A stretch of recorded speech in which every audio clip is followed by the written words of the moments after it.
순천 외곽 산자락 아래 자리 잡은 작은 마을이에요. 이곳은 논밭과 낮은 집들이 옹기종기 모여 있는 그런 평범한 시골 풍경을 간직하고 있습니다. 아침이면 안개가 산을 타고 내려오고 저녁엔 개구리 소리가 골목을 채우는 곳이지요. 이 마을 끝자락에 정숙이 혼자 살고 있어요. 올해 72살. 남편을 보낸 지 10년이 넘었습니다. 슬아의 아들 하나 두었지만 그 아들은 결혼 후 도시로 나가 1년의 명절 한두 번 얼굴 비추는 게 전부예요. 정숙은 그런 걸 탓하지 않았습니다. 자식은 원래 그런 거라고 자기 삶을 사는 게 당연하다고 여겼으니까요. 정숙의 집은 마을에서도 가장 오래된 축에 속해요. 붉은 벽돌로 지어진 단층집. 마당엔 장독대가 있고 텃밭엔 상추와 고추가 자라고 있습니다. 대문은 낡았지만 단단했고 마루는 삐걱거렸지만 따뜻했어요. 정숙은 이 집에서 40년을 살았습니다. 남편과 함께 지은 집이었고 아들을 키운 집이었으니까요. 그녀의 하루는 단조로웠어요. 새벽 6시면 일어나 마당을 쓸고 텃밭에 물을 주고 아침을 지어 먹습니다. 오전엔 마을회관에 나가 노인들과 도란도란 이야기를 나누고 오후엔 집에 돌아와 TV를 보거나 뜨개질을 했어요. 저녁엔 혼자 밥을 먹고 밤 9시면 잠자리에 들었습니다. 누가 보면 쓸쓸하다 할 수도 있겠지만 정숙은 이 일상이 나쁘지 않았어요. 적어도 그때까진 그랬습니다. 정숙은 본래 말이 적은 사람이었어요. 젊었을 땐 남편과 시어머니 사이에서 눈치를 보며 살았고 중년엔 아들 뒷바라지에 바빴습니다. 자기 목소리를 내는 법을 배운 적이 없었던 거예요. 그래서 사람들은 정숙을 순한 사람이라고 불렀습니다. 화를 내는 걸 본 적이 없고 불평하는 걸 들어본 적이 없으니까요. 하지만 그건 순한 게 아니라 그저 익숙해진 침묵이었을 뿐이에요. 그 침묵이 깨진 건 지난 한 달 전부터였습니다. 새벽 3시. 정숙은 잠결에 소리를 들었어요. 쿵쿵 문을 두드리는 소리. 처음엔 꿈인 줄 알았습니다. 눈을 떴다 감았다 반복했지만 소리는 계속됐어요. 규칙적이고 묵직했습니다. 마치 누군가 대문을 주먹으로 치는 것 같았어요. 정숙은 이불을 밀어내고 일어났습니다. 방문을 열고 마루로 나가 대문을 향해 천천히 걸었어요. 마당엔 달빛만 가득했고 밖엔 아무 소리도 들리지 않았습니다. 그녀는 대문 앞에 섰어요. 누구세요? 대답이 없었어요. 바람 소리만 들렸습니다. 정숙은 대문 틈으로 밖을 내다봤어요. 골목엔 아무도 없었습니다. 가로등 불빛 아래 고양이 한 마리가 지나갈 뿐이었어요. 그녀는 고개를 가웃하며 다시 방으로 돌아왔습니다. 하지만 그 소리는 다음 날도 들렸고 그 다음 날도 들렸어요. 매일 새벽 3시. 정확히 같은 시간에 같은 리듬으로. 정숙은 점점 지쳐갔습니다. 잠을 제대로 자지 못하니 낮에도 멍했고 밥맛도 없었어요. 어느 날 아침 마을회관에서 이웃 할머니들과 이야기를 나누다 정숙이 조심스럽게 말을 꺼냈습니다. 요즘 새벽마다 누가 문을 두드리는 것 같아서요. 옆에 앉아있던 덕순이가 손을 흔들었어요. 에이, 요즘 젊은 것들 장난이야. 술 먹고 돌아다니면서 장난치는 거지 뭐. 다른 할머니도 거들었습니다. 우리 집도 그래. 밤에 이상한 소리 난 적 있어. 신경 쓰지 마. 정숙은 고개를 끄덕였지만 마음 한 구석이 개운치 않았어요. 그건 장난 같지 않았습니다. 너무 규칙적이었고 너무 의도적이었으니까요. 그날 저녁 정숙은 집에 일찍 들어왔어요. 문단속을 확인하고 창문도 모두 잠갔습니다. 그리고 방 안에 앉아 시계를 바라봤어요. 밤 9시, 10시, 11시 시간이 천천히 흘렀습니다. 자정이 지나고 새벽 2시가 되었어요. 정숙은 이불을 덮고 누웠지만 잠들지 못했습니다. 귀를 기울이고 숨을 죽였어요.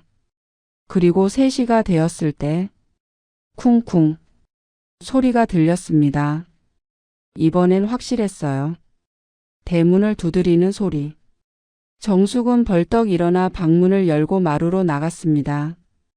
대문 쪽을 향해 걸어가며 큰 소리로 외쳤어요. 누구세요? 거기 누구요? 그 순간 소리가 멈췄습니다. 고요가 찾아왔어요.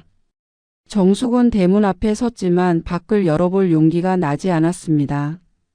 그냥 서 있었어요. 한참을. 그때였습니다. 마당 옆 텃밭 쪽에서 발소리가 들렸어요. 부스럭부스럭 누군가 담을 넘어온 것 같았습니다. 정숙의 심장이 빠르게 뛰었어요. 그녀는 부엌으로 달려가 손전등을 집어들고 텃밭 쪽을 비췄습니다. 누구야? 불빛 아래 한 남자가 서 있었어요. 정숙은 숨을 멈췄습니다.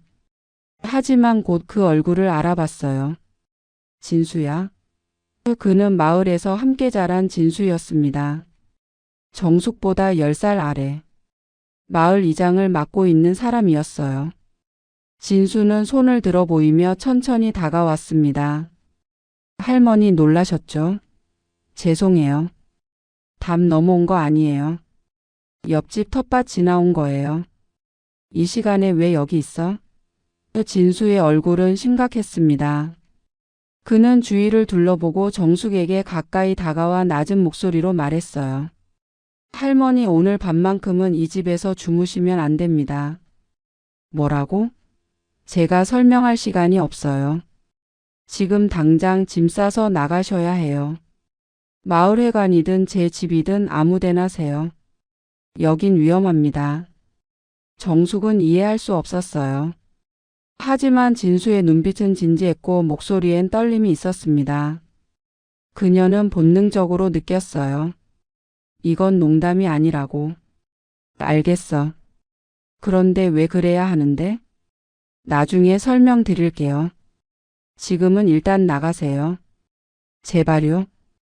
정숙은 망설였지만 결국 고개를 끄덕였습니다. 그녀는 방으로 들어가 옷 몇 벌과 지갑, 통장을 챙겼어요. 그리고 현관문을 잠그고 진수와 함께 마을회관으로 향했습니다. 마을회관은 텅 비어 있었어요. 진수는 정숙을 작은 방으로 안내하고 담요를 건넸습니다. 여기서 주무세요. 절대 집으로 가시면 안 돼요. 진수야, 대체 무슨 일인데? 진수는 대답하지 않았어요. 그저 고개를 숙이고 문을 닫고 나갔습니다. 정숙은 혼자 남겨졌어요. 어두운 방 안에서 담요를 껴안고 앉아 있었습니다. 불안이 밀려왔어요. 하지만 피곤이 이겼는지 어느새 눈이 감겼습니다. 그리고 새벽 3시. 쾅. 폭음이 울렸습니다. 마을 전체를 흔드는 소리. 정숙은 벌떡 일어났어요.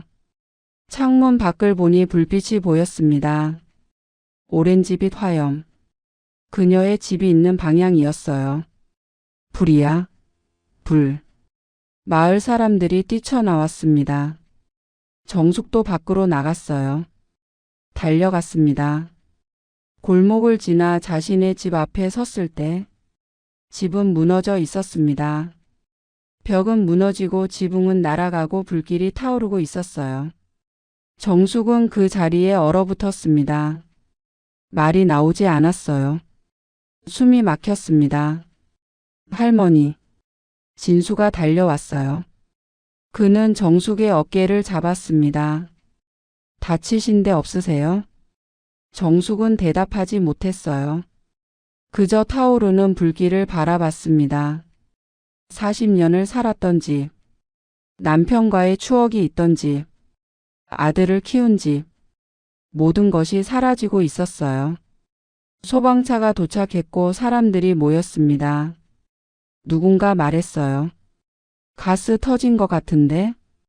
정숙이 할머니 괜찮아요?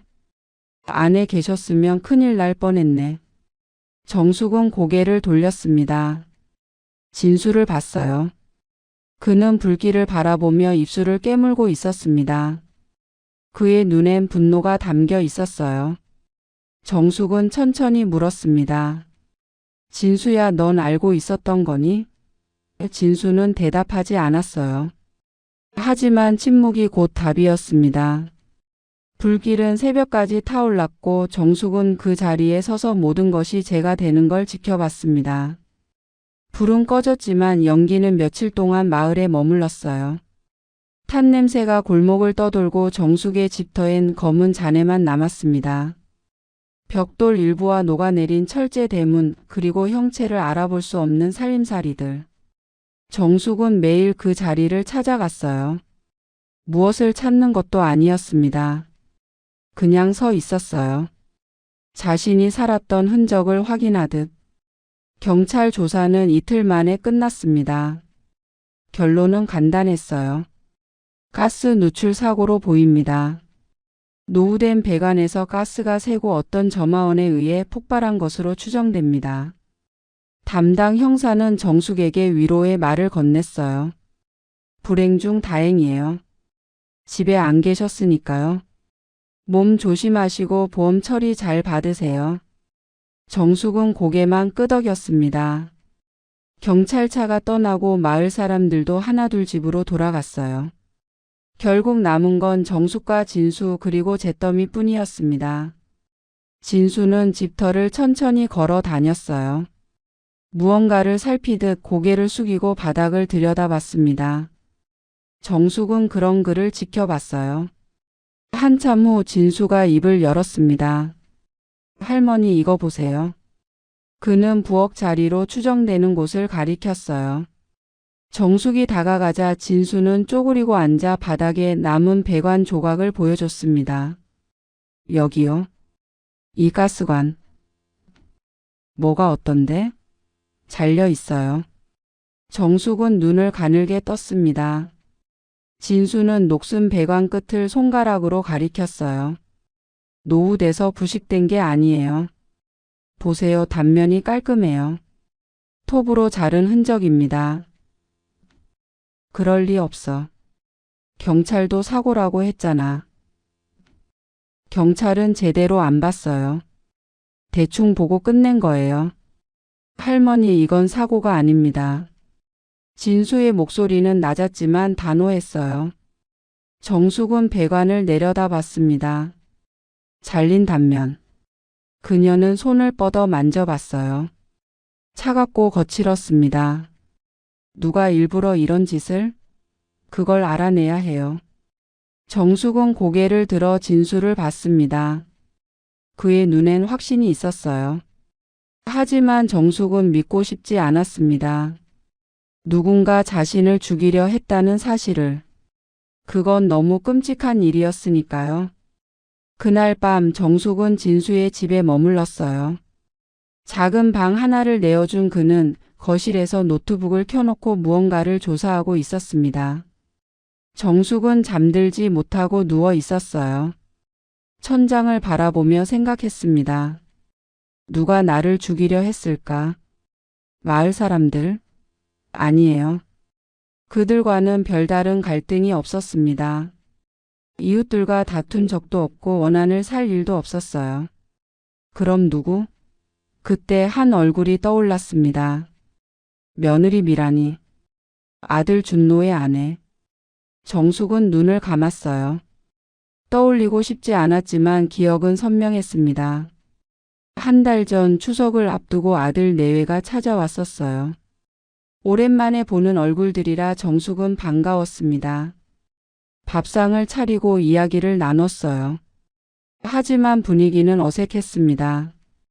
아들 준노는 말이 없었고 며느리 미란이는 계속 휴대폰만 들여다봤어요. 저녁을 먹고 난 후 미란이가 말을 꺼냈습니다.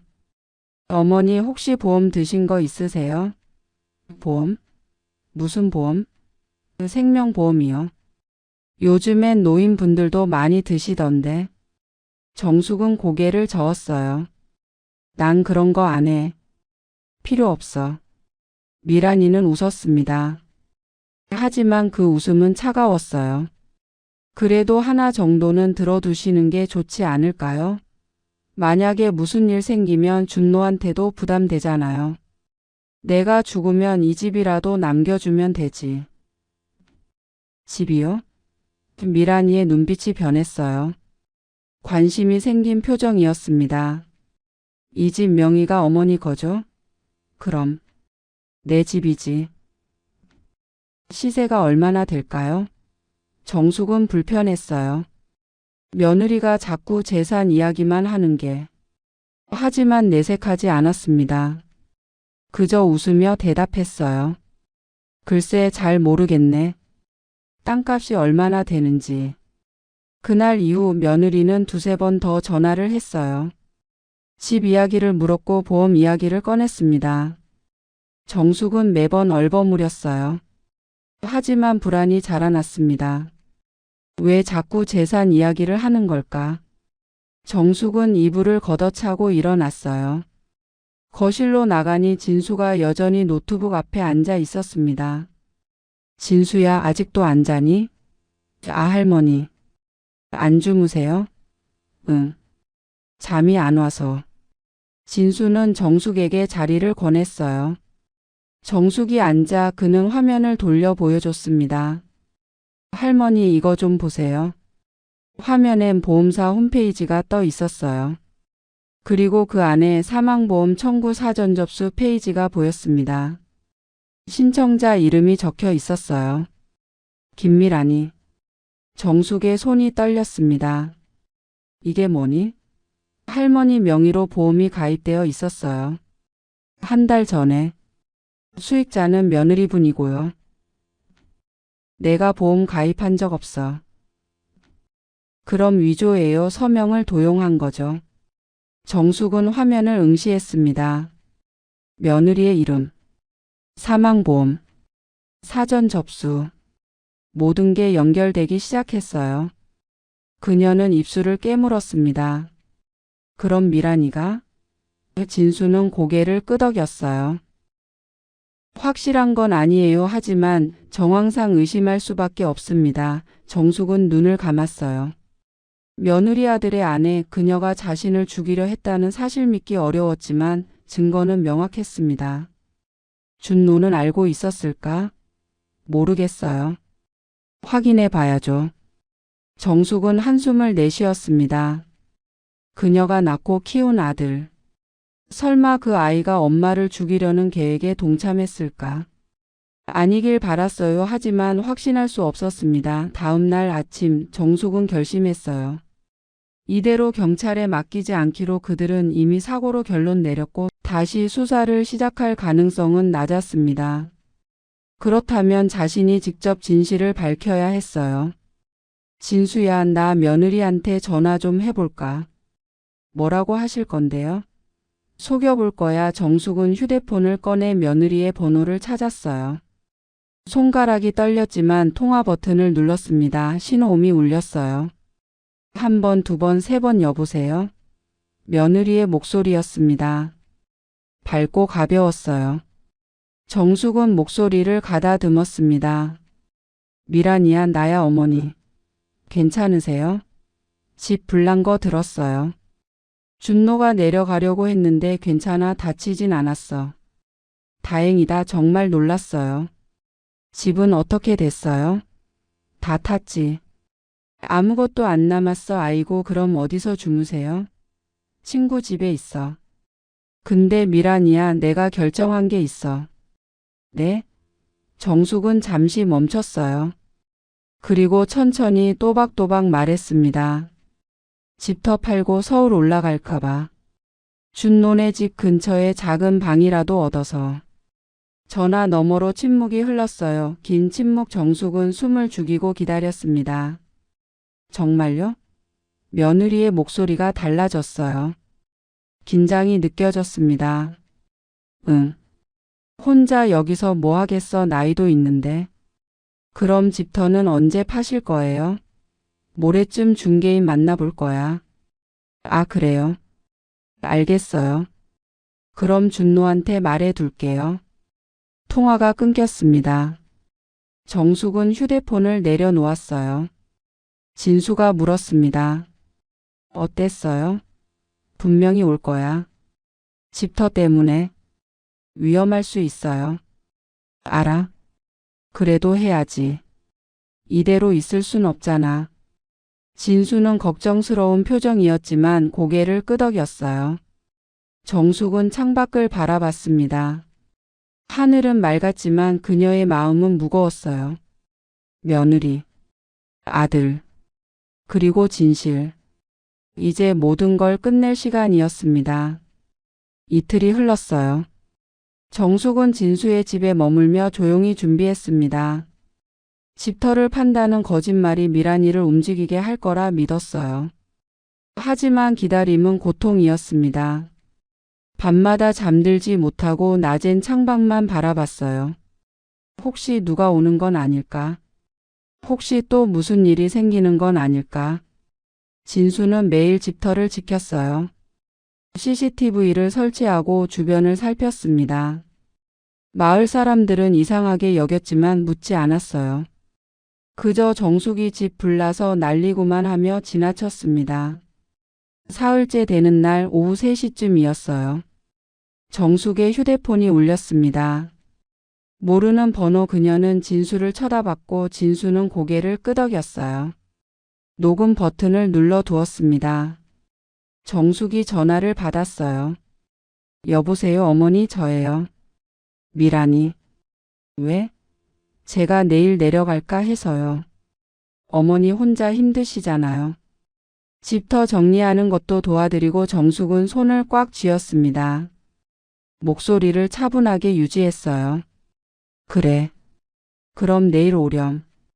몇 시쯤 괜찮으세요? 저녁 때 오면 돼. 낮엔 중개인 만나야 해서. 알겠어요. 그럼 내일 봬요. 통화가 끊기고 정숙은 휴대폰을 내려놓았어요. 진수가 물었습니다. 내일 온대요? 응. 어떻게 할 거예요? 정숙은 잠시 생각했습니다. 그리고 입을 열었어요. 내가 집터에 있을게. 혼자 안 돼요. 위험해요. 그래야 진실을 알 수 있어. 내가 옆에 있으면 아무 말도 안 할 거야. 진수는 난처한 표정이었어요. 하지만 정숙의 눈빛은 단호했습니다. 결국 진수가 입을 열었어요. 그럼 제가 숨어 있을게요. 멀리서 지켜보고 녹음도 하고. 위험하면 바로 뛰어들게요. 알았어. 다음 날 정숙은 아침 일찍 일어났어요. 몸을 씻고 옷을 갈아입었습니다. 거울을 보니 피곤한 얼굴이 비쳤어요. 주름이 깊어 보였고 눈 밑엔 다크서클이 있었습니다. 그녀는 한숨을 내쉬었어요. 늙었네. 진수는 집터에 미리 가서 CCTV를 확인하고 숨을 곳을 정했어요. 텃밭 뒤편 무너진 담장 뒤. 거기서 모든 걸 볼 수 있었습니다. 정숙은 낮 동안 집터를 정리하는 척 했어요. 잿더미 사이를 걷고 남은 물건들을 뒤적였습니다. 마을 사람들이 지나가며 인사했어요. 정숙이 많이 힘들지? 괜찮아. 어쩔 수 없지. 뭐 새로 집 구했어? 아직 천천히 알아볼 거야. 시간이 천천히 흘렀어요. 오후가 되고 해가 기울기 시작했습니다. 정숙은 집터 한가운데 놓인 부서진 의자에 앉았어요. 주변은 고요했고 바람만 불었습니다. 저녁 6시. 골목 입구에서 차 소리가 들렸어요. 정숙은 고개를 들었습니다. 검은색 승용차 한 대가 천천히 다가왔어요. 차가 멈추고 문이 열렸습니다. 미란이가 내렸어요. 그녀는 40 초반으로 보였어요. 단정한 옷차림에 화장은 짙었습니다. 손엔 작은 가방을 들고 있었어요. 미란이는 주위를 둘러보고 정숙에게 다가왔습니다. 어머니 여기 계셨네요. 왔구나. 미란이는 집터를 둘러봤어요. 얼굴엔 놀람과 동정이 섞여 있었습니다. 진짜 다 타버렸네요. 얼마나 놀라셨어요? 응, 많이 놀랐지. 앉으세요. 서 계시면 힘드시잖아요. 미란이는 부서진 벽돌 하나를 끌어와 앉았어요.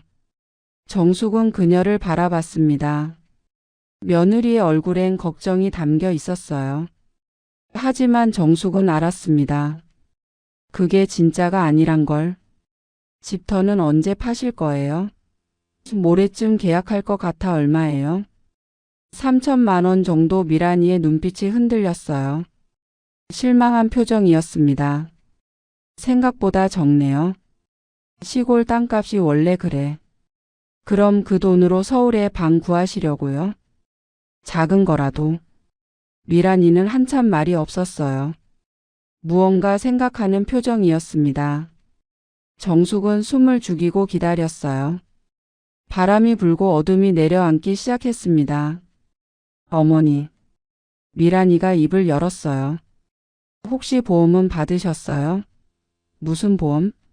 화재 보험이요. 정숙은 고개를 저었어요. 그런 거 안 들었어. 아, 그럼 그것도 못 받으시겠네요. 미란이는 입술을 깨물었어요. 그리고 가방에서 서류 봉투를 꺼냈습니다. 어머니 이거 좀 보세요. 뭔데? 보험이에요. 제가 알아봤거든요. 어머니 명의로 하나 들어두면 좋을 것 같아서 정숙은 서류를 받았어요. 펼쳐보니 생명보험 가입 신청서였습니다. 수익자란에 미란이의 이름이 적혀 있었어요. 이미 들어둔 거 아니니?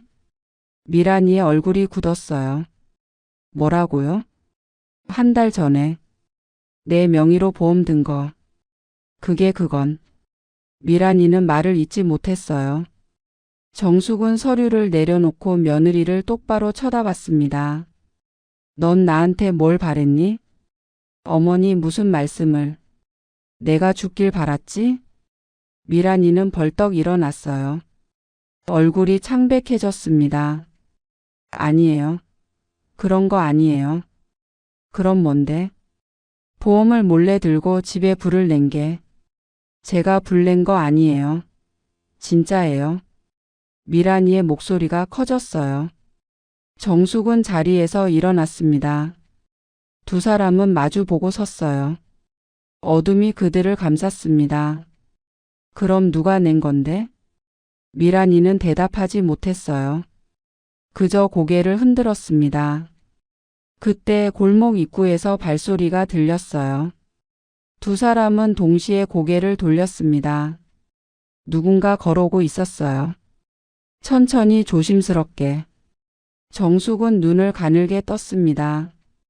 불빛이 없어 얼굴을 알아볼 수 없었어요. 하지만 실루엣은 익숙했습니다. 누구세요? 정숙이 물었어요. 그 사람이 가까이 다가왔습니다. 그리고 달빛 아래 얼굴이 드러났어요. 아들 준노였습니다. 정숙은 숨이 멎었어요. 준노는 무표정한 얼굴로 서 있었습니다. 손에 무언가 들려 있었어요. 정숙은 시선을 내렸습니다. 작은 철제 도구. 렌치였어요. 준노야. 엄마. 준노의 목소리는 낮았습니다. 감정이 없었어요. 그는 미란이를 쳐다봤습니다. 여기서 뭐해? 당신이야말로. 왜 온 거야? 끝내러 왔지. 미란이의 얼굴이 일그러졌어요. 무슨 소리야? 우리 약속했잖아. 아무것도 안 하기로. 약속? 넌 이미 다 망쳤어. 준노는 정숙 쪽으로 한 발 다가왔어요. 정숙은 뒤로 물러났습니다. 준노야, 내가 뭘 하는 거니? 엄마 미안해요. 뭐가 미안한데? 집도 땅도 다 필요했어요. 빚이 너무 많아서. 정숙의 가슴이 내려앉았어요. 그녀가 낳고 키운 아들이 돈 때문에 자신을 죽이려 했다는 사실. 믿을 수 없었습니다. 그래서 엄마를 죽이려고? 준노는 대답하지 않았어요. 그저 렌치를 들어 올렸습니다. 미란이가 비명을 질렀어요. 안 돼. 그때 텃밭 뒤에서 진수가 뛰어나왔습니다. 멈춰. 손엔 휴대폰이 들려 있었고 카메라는 모든 걸 녹화하고 있었어요. 준노는 얼어붙었습니다. 진수는 정숙 앞을 가로막고 섰어요. 다 찍혔어요. 경찰 벌써 불렀고요. 멀리서 사이렌 소리가 들렸습니다. 점점 가까워졌어요. 준노는 렌치를 떨어뜨렸습니다. 바닥에 쿵 소리가 났어요. 미란이는 주저앉아 울기 시작했습니다. 정숙은 그 자리에 서서 아들을 바라봤어요. 준노는 고개를 숙였습니다. 눈물이 흘렀어요. 하지만 정숙은 울지 않았습니다. 그저 차갑게 말했어요. 내가 아버지 닮았다고 생각했는데 아니었구나. 경찰차가 도착했고 불빛이 집터를 밝혔어요. 준노와 미란이가 연행되었습니다. 정숙은 그 모습을 끝까지 지켜봤어요. 진수가 다가와 그녀의 어깨를 잡았습니다. 괜찮으세요? 정숙은 대답하지 않았어요. 그저 하늘을 올려다봤습니다. 별이 떠 있었어요. 수없이 많은 별들. 그녀는 작게 중얼거렸습니다. 이제 끝난 거니? 진수는 고개를 끄덕였어요. 네, 끝났어요. 하지만 정숙은 알았습니다. 진짜 끝은 아직 오지 않았다는 걸. 이제부터가 시작이라는 걸. 경찰서는 밝았어요. 형광등 불빛이 복도를 가득 채웠습니다. 정숙은 딱딱한 의자에 앉아 진술서를 작성했어요. 손이 떨렸지만 또박또박 썼습니다. 옆에 선 진수가 자신의 진술서를 쓰고 있었어요. 새벽 2시가 넘어서야 모든 절차가 끝났습니다. 담당 형사가 정숙에게 말했어요. 고생하셨습니다. 집에 가서 쉬세요. 준노는 어떻게 되나요? 구속될 겁니다. 살인 미수와 방화, 보험 사기 제목이 여러 개입니다. 정숙은 고개를 끄덕였어요. 아무 말도 할 수 없었습니다. 형사가 조심스럽게 물었어요. 괜찮으세요? 모르겠어요. 밖으로 나오니 새벽 공기가 차가웠어요. 진수가 정숙의 팔을 잡아 부축했습니다. 둘은 말없이 걸었어요. 골목을 지나 진수의 집으로 향했습니다. 방에 들어가자마자 정숙은 침대에 주저앉았어요. 온몸에서 힘이 빠졌습니다. 진수가 물 한 잔을 건넸어요. 드세요. 정숙은 물을 받아 마셨습니다. 목이 타는 것 같았어요. 한참을 그렇게 앉아 있다가 그녀가 입을 열었어요. 진수야. 네? 고마워. 진수는 고개를 저었어요.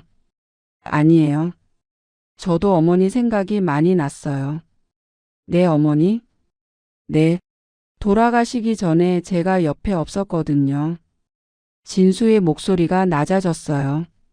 정숙은 그를 바라봤습니다. 언제 돌아가셨는데? 3년 전이요. 병원에서. 저는 서울에 있었고 전화 받고 내려왔을 땐 이미 늦었어요. 진수는 눈을 감았어요. 정숙은 아무 말도 하지 않았습니다.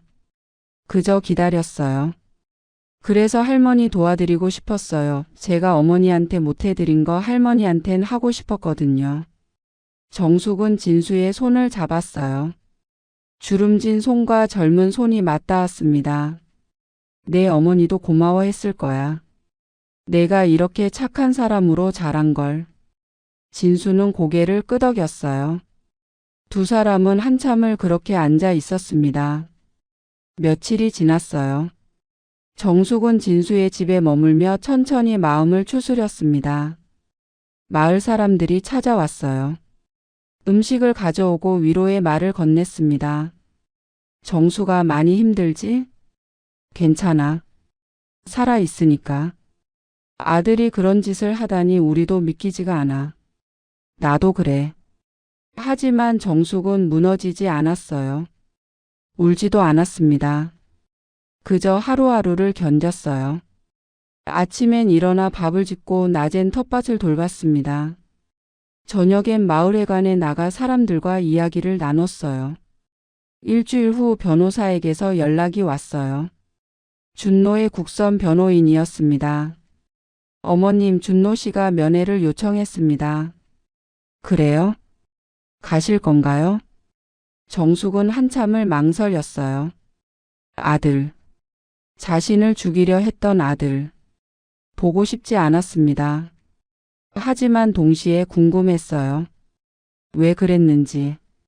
무슨 생각이었는지. 가볼게요. 다음 날 정숙은 구치소를 찾았어요. 진수가 함께 갔습니다. 면회실은 좁고 어두웠어요. 투명한 유리 너머로 준노가 앉아 있었습니다. 정숙은 의자에 앉았어요. 준노는 고개를 들지 못했습니다. 수화기를 들었지만 아무 말도 하지 않았어요. 정숙도 말이 없었습니다. 침묵이 흘렀어요. 한참 후 준노가 입을 열었어요. 엄마 미안해요. 정숙은 수화기를 꽉 쥐었습니다. 뭐가 미안한데? 다요. 엄마한테 한 거. 그게 미안이라고 할 말이니? 준노는 울기 시작했어요. 어깨가 들썩였습니다. 저도 몰랐어요.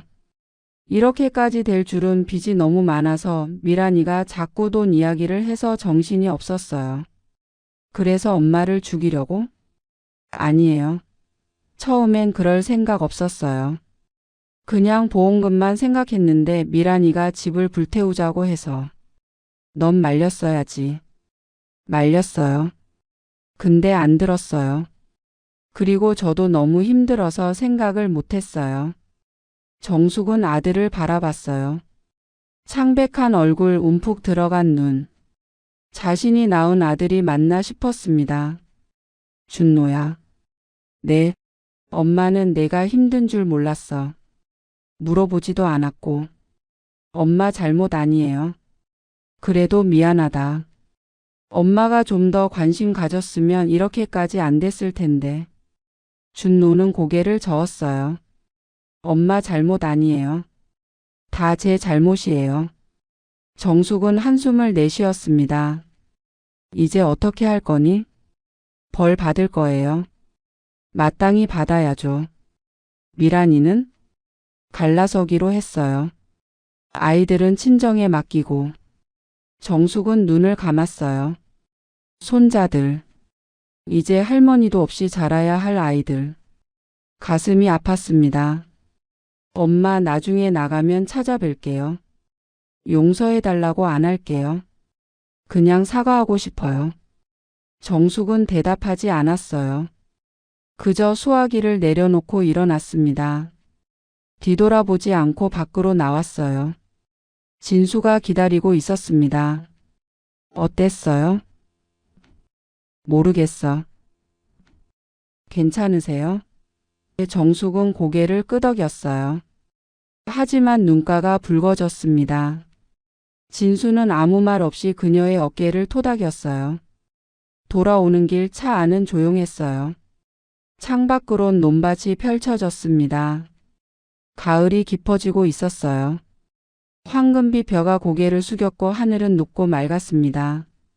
정숙은 창밖을 바라보며 생각했어요. 이제 뭘 해야 할까? 집도 없고 아들도 없고.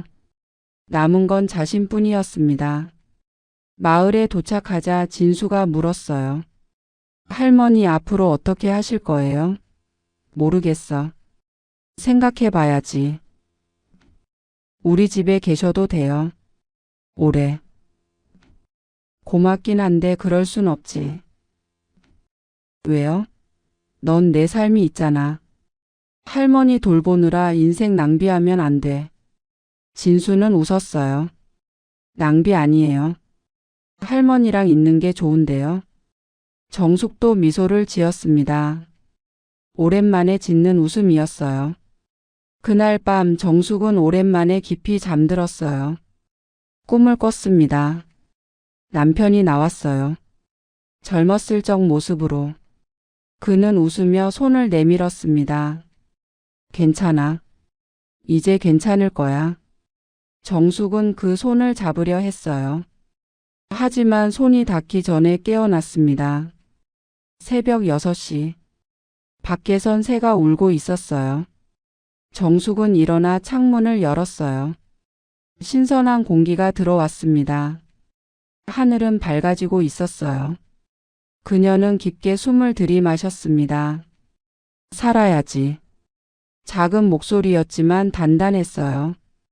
정숙은 부엌으로 갔습니다. 쌀을 씻고 밥을 짓기 시작했어요. 물이 끓는 소리가 고요한 새벽을 채웠습니다. 진수가 일어나 나왔어요. 벌써 일어나셨어요? 응. 밥 지어야지. 같이 먹어요. 그래. 둘은 나란히 앉아 밥을 먹었어요. 된장국과 김치 그리고 갓 지은 따끈한 밥. 단순한 식사였지만 따뜻했습니다. 정숙은 밥을 한 숟가락 뜨며 말했어요. 진수야, 나 새집 구해볼까 봐. 정말요? 응. 여기서 다시 시작할래. 도망가고 싶지 않아. 진수는 웃었어요. 도와드릴게요. 고마워. 창밖으론 햇살이 비치기 시작했어요. 긴 밤이 지나고 새벽이 왔습니다. 정숙은 밥그릇을 들고 천천히 밥을 먹었어요. 이제 새로운 시작이었습니다. 한 달이 흘렀어요. 가을이 깊어지고 마을엔 낙엽이 쌓였습니다. 정숙은 새 집을 구했어요. 마을 안쪽 작은 단층 집이었습니다. 방 2개에 부엌 하나. 크지 않았지만 충분했어요. 이사하는 날 마을 사람들이 도왔습니다. 짐이 많지 않았어요. 옷가지 몇 벌, 이불 그릇 몇 개. 전부였습니다. 하지만 정숙은 만족했어요. 이 정도면 살만하네. 진수가 짐을 나르며 물었어요. 부족한 거 없으세요? 없어. 다 있어. 그래도 가구는 더 사야 할 것 같은데요. 천천히. 급할 거 없잖아. 해가 지고 사람들이 돌아갔어요. 정숙은 텅 빈 집 안에 홀로 남았습니다. 창문을 열자 바람이 들어왔어요. 어둠이 내려앉았지만 무섭지 않았습니다. 그녀는 부엌으로 갔어요. 작은 가스레인지가 놓여 있었습니다. 쌀을 씻고 냄비에 담았어요. 물을 붓고 불을 켰습니다. 보글보글 물이 끓기 시작했어요. 정숙은 그 소리를 들으며 앉아 있었어요. 밥 짓는 소리. 평생 들어온 소리였습니다. 시집 와서 시어머니 밥 지을 때, 남편 밥 지을 때, 아들 밥 지을 때 늘 이 소리와 함께였어요. 하지만 지금은 달랐습니다. 이젠 자신을 위한 밥이었어요. 누군가를 먹이기 위한 게 아니라 자신이 살기 위한 밥. 이제야 내 밥을 짓네. 작은 중얼거림이었어요. 밥이 다 되자 정숙은 뚜껑을 열었습니다. 하얀 김이 피어올랐어요. 밥을 퍼서 그릇에 담고 된장국을 끓였습니다. 냉장고에 남은 김치를 꺼내 작은 상을 차렸어요. 혼밥이었지만 외롭지 않았어요. 정숙은 천천히 밥을 먹었습니다. 따뜻했고 맛있었어요. 며칠 후 진수가 찾아왔어요. 손에 화분을 들고 있었습니다. 할머니 집들이 선물이에요. 뭔데? 장미예요. 마당에 심으면 예쁠 것 같아서. 정숙은 화분을 받았어요. 붉은 장미가 피어 있었습니다. 고맙다. 잘 지내세요? 응. 잘 지내. 진수는 마당을 둘러봤어요. 텃밭 만드실 거예요? 응. 상추랑 고추 좀 심으려고. 도와드릴게요. 둘은 함께 마당을 정리했어요. 흙을 파고 씨앗을 뿌렸습니다. 땀이 났지만 기분이 좋았어요. 정숙은 흙을 만지며 생각했습니다. 다시 시작이구나. 저녁이 되자 정숙이 말했어요. 진수야, 밥 먹고 가. 괜찮아요. 집에 가서 먹을게요. 같이 먹자. 혼자 먹기 싫어. 진수는 웃으며 고개를 끄덕였어요. 정숙은 부엌으로 가서 밥상을 차렸습니다. 둘은 마주 앉아 밥을 먹었어요. 진수야. 네? 너도 힘들었지? 나 때문에. 아니에요. 괜찮았어요. 고마워. 내가 없었으면 못 이겨냈을 거야. 진수는 밥을 한 숟가락 뜨며 말했어요. 할머니가 강하셔서 이겨낸 거예요. 저는 그냥 옆에 있었을 뿐이고요. 그래도 고마워. 둘은 말없이 밥을 먹었어요. 창밖으론 어둠이 깔렸고 달이 떠올랐습니다. 다음 날 아침 정숙은 일찍 일어났어요. 마당으로 나가 텃밭을 봤습니다. 어제 심은 씨앗들. 언젠가 싹이 트겠지요. 그녀는 물을 주며 생각했어요. 나도 다시 자라야지. 며칠 후 정숙은 편지 한 통을 받았어요. 구치소에서 온 편지였습니다. 아들 준노의 편지였어요. 정숙은 한참을 망설이다 편지를 열었습니다. 짧은 글이었어요. 엄마 잘 지내세요? 저는 여기서 반성하고 있어요. 매일 후회해요. 엄마한테 용서받을 자격 없는 거 알아요. 그래도 건강하세요. 사랑해요. 정숙은 편지를 접었어요. 눈가가 뜨거워졌지만 울지 않았습니다. 그저 깊게 숨을 들이마셨어요. 바보 같은 자식. 작은 목소리였지만 미움은 없었어요. 그저 안타까웠습니다. 정숙은 편지를 서랍에 넣었어요. 언젠가 답장을 쓸지도 모르겠다고 생각했습니다. 하지만 지금은 아니었어요. 아직 시간이 필요했습니다. 한 달이 더 지났어요. 겨울이 왔습니다. 마을엔 눈이 내렸어요. 하얀 눈이 집 지붕과 마당을 덮었습니다. 정숙은 아침마다 눈을 치웠어요. 몸은 힘들었지만 마음은 편했습니다. 어느 날 마을회관에서 잔치가 열렸어요. 이장이 바뀌는 날이었습니다. 진수가 이장직을 내려놓고 젊은 사람에게 물려주기로 한 거예요. 정숙도 잔치에 갔어요. 사람들이 모여 밥을 먹고 이야기를 나눴습니다. 진수가 인사말을 했어요. 여러분 그동안 감사했습니다. 부족한 저를 믿고 따라주셔서. 이제 새 이장님이 더 잘하실 거예요. 사람들이 박수를 쳤어요. 정숙도 박수를 쳤습니다. 진수는 자리로 돌아와 정숙 옆에 앉았어요. 할머니 잘했죠? 응. 잘했어. 이제 좀 쉴 수 있을 것 같아요. 그래. 넌 내 인생 살아. 할머니 걱정 말고. 진수는 웃었어요. 할머니 걱정 안 해요. 이제 혼자서도 잘하시잖아요. 정숙도 웃었습니다. 그랬어요. 이제 혼자서도 괜찮았습니다. 밤이 되고 정숙은 집으로 돌아왔어요. 불을 켜고 부엌으로 갔습니다. 밥을 지었어요. 물이 끓고 김이 피어올랐습니다. 밥이 다 되자 정숙은 뚜껑을 열었어요. 하얀 밥알이 윤기가 났습니다. 그녀는 밥을 퍼서 그릇에 담았어요. 김치와 된장국을 곁들였습니다. 혼자 먹는 밥이었지만 풍성했어요. 정숙은 천천히 밥을 먹었습니다. 씹을수록 단맛이 났어요. 밥을 다 먹고 설거지를 했어요. 그릇을 씻고 행주로 닦았습니다.